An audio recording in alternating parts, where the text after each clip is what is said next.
This will be how to pair your Roku remote to your Roku device.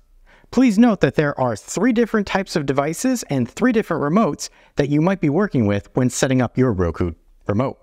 First being the enhanced remote. This is going to work with your Roku set-top boxes, and you'll know it's an enhanced remote because when you open up the back panel, there will be a button that you press to pair and then a green light. To start, simply place your batteries into the enhanced remote and see if your LED lights. If it doesn't, then you're going to press and hold the pairing button until the green light turns on. If done correctly, your Roku will go into pairing mode, as you can see here.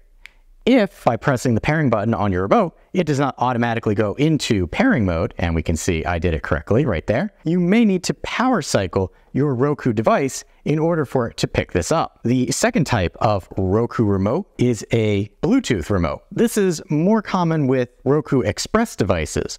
In order to pair that type of Roku remote, you will need to press and hold the home and back button, and there will be a little green indicator light, just like we had the pairing on this one in the back. But for a Bluetooth, press and hold and a light. The last option is called a simple remote. Those generally work with Roku TVs.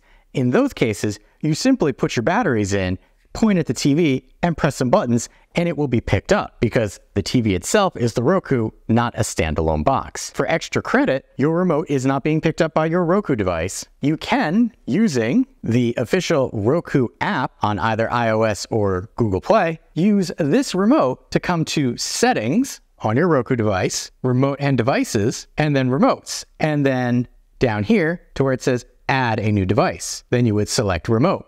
Bring it over to Continue. Right here, it's showing you where is the microphone located, underneath or to the left. This lets you know the type of remote that you have. So if you have this type, you're going to select that, and it's going to walk you through the actual pairing of it. And right there, you can see, just like we talked about, press and hold, and there'll be a light. So this is another way that if you don't have a remote, but do have access to the Roku app, you can use that to help you walk through the pairing of a new remote. With that being said, I have been Wanderer 001. If you want to see more Roku information from me, click either one of these videos because I've reviewed quite a few Roku devices.